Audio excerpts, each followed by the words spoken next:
On episode 42 of the DISRUPTu show, we talk about, does all your content have to be death care focused because you're a funeral home? And how do you leverage traditional television campaigns on Facebook?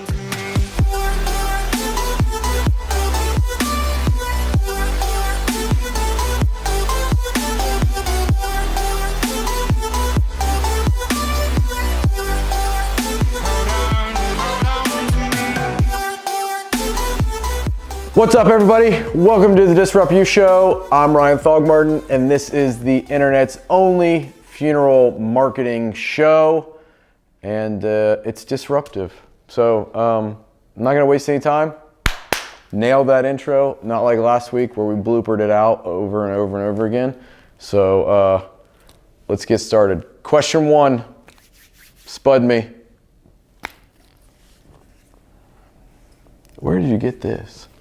My car. Why do you have this in your car? I have 4 kids. Okay. Does my content always need to be centered around death? Very, very good question. And this is a misconception that most funeral directors have, is that because they are in death care, then all of the content they put out on social media somehow has to relate to death. And it absolutely does not. Look, at the end of the day, the consumer expects you to be a normal business, whether you are a funeral home or not. They expect you to engage with them. They expect you to have content that is relevant. Is it okay to have content centered around death? Absolutely, you need to. You need to have content that talks about different aspects of death and how to deal with certain situations and different grief and different feelings and different emotions. But all of your content does not need to be centered around death. So when we work with a client, we look at their goals and what they want to achieve with social media, and then we craft a content strategy around that. Very little content that we put out is actually centered on death and the process of dying and end of life. We have content like that, but we focus on it in a more uplifting and life celebration type way. But we do a lot of content that is centered around just getting the consumer to engage. That is the value. The engagement is where we start building the transparency and we build the trust that we can ultimately leverage for a lead. You have to build the audience, get the audience to trust you before you can leverage that to drive a lead. So we're going to show a couple of examples of some of the things that we do and that we work on with clients to create contests, create campaigns, create strategies that are not centered around death, but have a high likelihood of engagement, because then we can target content and ads at people who engage with this content. So the first piece of content we're going to show you is a contest that we ran with a client. They have season tickets to a local minor league baseball team. And so every week they give away tickets to a home game. And the way that consumers get entered to win the tickets is by liking, sharing, and commenting on the post. Very easy, very simple, gets tons of organic engagement. You can see this post reached over 300,000 people. So massive, massive value. The great thing is, out of those 300,000 people that content reached, we had about 10,000 people that commented, engaged with the post. We can then target those 10,000 people with an ad campaign that is centered around a baseball type themed funeral, or capturing their love of baseball in their funeral, and then just relate that to capturing whatever they love in a pre-planning scenario. So a lot of value comes from just the engagement around that. Has nothing to do with death care, but we're building trust, we're building brand awareness, and we're building engagement, and it's influencing other people to come like the page as well.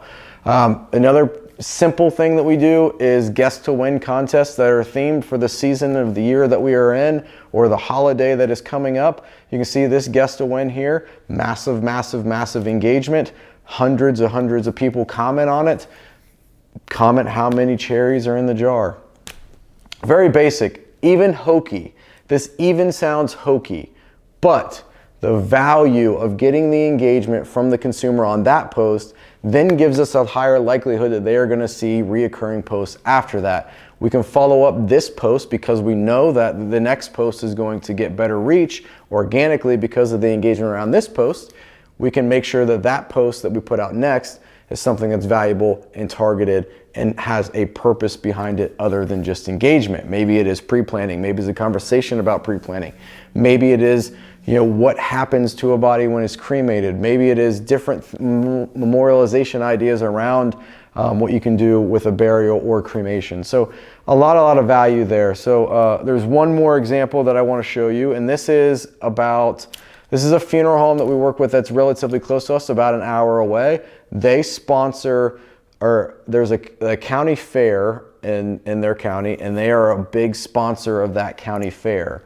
So what they did, there are 4 pigs, hogs, whatever you call them, that they bought at the hog show, I guess. And so what they did is they took a picture of those 4 hogs.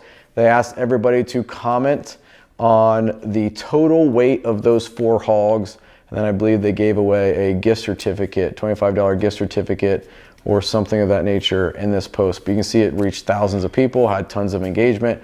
Super valuable. Has nothing to do with death. Is not centered around death. It is a way to give back to the community, is a way to get engagement, but we can leverage that engagement later for driving leads. But the whole value in this type of content is the engagement that comes around it and how the consumer engages with it by commenting, liking, or sharing. It's a way to have a conversation with the consumer. And again, it's building trust, it's building brand awareness, and we're expanding the brand further organically because these posts right out of the box perform very well.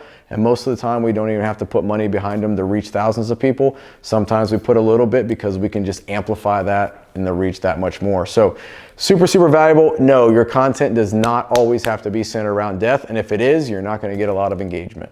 Question number 2, spud me.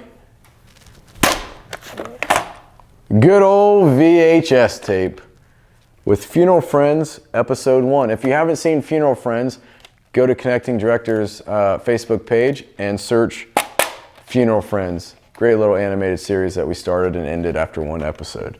So, question number 2. How can I repurpose my television commercials on Facebook? This is a great question because this is a conversation that we have with a majority of our clients, because a lot of our clients have spent thousands of dollars creating 30-second or 15-second television spots that they've ran in the past. So they have this content. It kind of doesn't make sense to run it again on television because the cost. So what we can do, we build an ad funnel around this, and I'm going to explain it as easiest as possible and as quick as possible.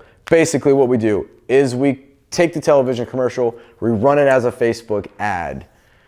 We target the Facebook ad with this television commercial to people within 10 miles of the funeral home, and then we break down the demographics and get very granular in how we target.